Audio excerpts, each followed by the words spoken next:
Hello दोस्तों, स्वागत है आप सभी का। अगर आपका एसबीआई क्लर्क प्री के एग्ज़ाम में अटैम्प्ट कम हो पाया है और अभी आपको डाउट है कि मेरा मेंस एग्ज़ाम क्लियर होगा या नहीं होगा, तो इसी के बारे में बात करने वाले हैं। और अगर आपको ये सभी कुछ भी डाउट नहीं है, साथ ही साथ safe attempt expected cut off क्या रहेगा, तो उसके बारे में बात करेंगे। तो अगर आपको ये सभी चीज़ डाउट नहीं है, आप कन्फर्म है कि मेरा मेंस एग्ज़ाम क्लियर हो ही जाएगा, तो ये वीडियो छोड़ करके आप लोग जा सकते हैं। और बाकी जो भी वीडियो देख रहे हैं लास्ट तक बने रहिएगा। और अगर दोस्तों वीडियो पसंद आता है तो एक लाइक वीडियो को दे दीजिएगा। अगर चैनल पर नए आए होंगे, अभी तक सब्सक्राइब नहीं कर पाए होंगे, तो चैनल भी सब्सक्राइब कर लीजिएगा। अब चलिए बात कर लेते हैं एसबीआई क्लर्क 2024 प्री एग्ज़ाम के बारे में। सबसे पहले कि अटैम्प्ट अगर कम हो पाया है तो किस कारण से हो पाया है। देखिए, अगर आप बिगिनर हैं और इस वजह से आपका अटैम्प्ट कम हो पाया है, तब तो आपको निश्चित ही आप समझ ही रहे होंगे कि हम क्या कहना चाह रहे होंगे, क्योंकि अभी आपको और प्रैक्टिस की ज़रूरी है। और आपको थोड़ा सा समय अभी आपको और प्री के लिए देना चाहिए, क्योंकि अभी पहले प्री होगा तभी मेंस हो सकता है। और जब आपका प्री में ही कुछ अभी बिगिनर है, उतना समय से प्रिपरेशन नहीं हो पाया है ठीक ठाक, तो आप प्री पे काम कर सकते हैं। आपको तो प्री पे ही काम करना चाहिए। अब बात करते हैं, लेकिन बहुत सारे ऐसे कैंडिडेट होंगे कि या बहुत सारे जो भी मेरे भाई बहन, बहुत सारे ही होंगे, कह नहीं सकते, कि जो बहुत दिनों से प्रिपरेशन कर रहे होंगे। अटैम्प्ट इस वजह से कम हो गया कि पेपर का लेवल मॉडरेट था। पेपर का लेवल मॉडरेट खाने का मतलब है कि आपका शिफ्ट में जो एक सेक्शन था वो अच्छा खासा मॉडरेट आ गया था, इसलिए ओवरऑल अटैम्प्ट जो हुआ कम हो गया। अगर दो सेक्शन भी एक सेक्शन अगर मॉडरेट आ जाता है तो ओवरऑल अटैम्प्ट कम हो जाता है। इस वजह से काफ़ी लोगों के लिए अटैम्प्ट कम हुआ है इस वजह से।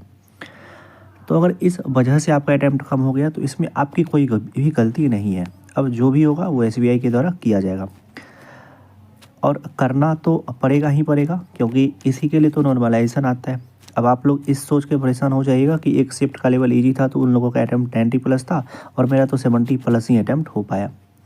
तो हम हर एक वीडियो में बता रहे हैं, जितना भी वीडियो अभी तक हम एसबीआई से रिलेटेड बनाए हुए हैं, उसमें हम हर एक वीडियो में यही बताते हैं कि इजी शिफ्ट में 90+ अटैम्प्ट और मॉडरेट शिफ्ट जो एसबीआई में जिस तरह का लेवल आ रहा है उसमें 70+ बराबर है।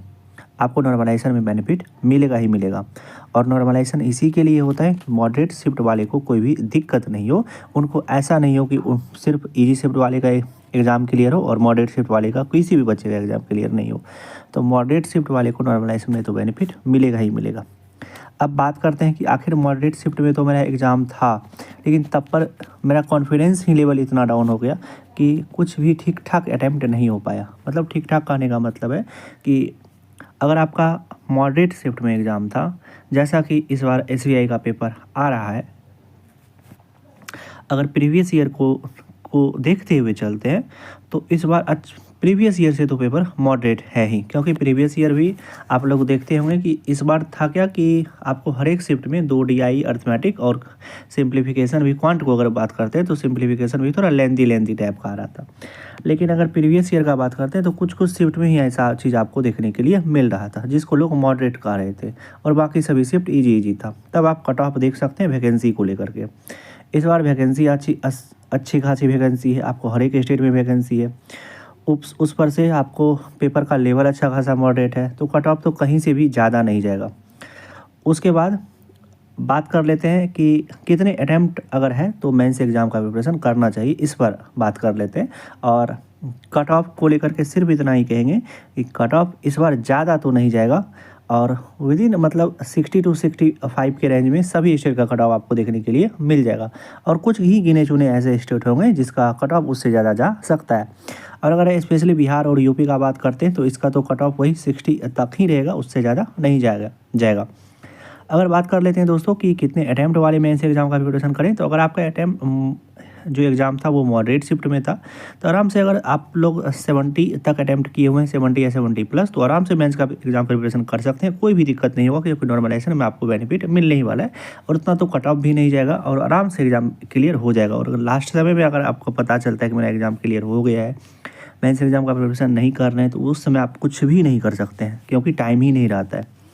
और दोस्तों साथ ही साथ अगर आपका एग्ज़ाम ईजी शिफ्ट में था तो आप आराम से अटैम्प्ट अच्छा खासा हुआ ही होगा, तो आप लोग को तो निश्चित ही एग्ज़ाम मेंस एग्ज़ाम का प्रिपरेशन करना चाहिए, क्योंकि आपको सिर्फ कट ऑफ क्लियर करना है, क्योंकि इसमें तो आप कितना भी नंबर ले आइएगा तो उसका तो कुछ बेनिफिट मिलता नहीं है, तो कट ऑफ तो क्लियर होगा ही होगा। अगर आपका ईजी शिफ्ट में था तब पर भी, अगर आपका मॉडरेट शिफ्ट में था तब पर भी। हाँ, लेकिन अगर मॉडरेट शिफ्ट में भी था और लेकिन 50 अटैम्प्ट ही हो पाया, 45 ही अटैम्प्ट हो पाया, तो उसमें थोड़ा सा मुश्किल हो सकता है, लेकिन हम तब पर भी नहीं कह सकते हैं कि उसमें फिर भी आपका कैटेगरी मैटर करता है कि आप किस कैटेगरी से फॉर्म भरे हुए थे। लेकिन अगर जनरल कैटेगरी से हैं, 50 अटैम्प्ट हो पाया है, तो कुछ थोड़ा सा मुश्किल का सामना करना पड़ सकता है, लेकिन ऐसा भी नहीं है कि कुछ ज़्यादा डिफिकल्ट है, क्योंकि नॉर्मलाइजेशन बेनिफिट आपको देखने के लिए मिलता है। अब चलिए दोस्तों, वीडियो को यहीं तक रहने देते हैं, मिलते हैं इसी तरह के किसी एक दूसरे वीडियो में, तब तक आप अपना ध्यान रखिए। Love you, bye bye.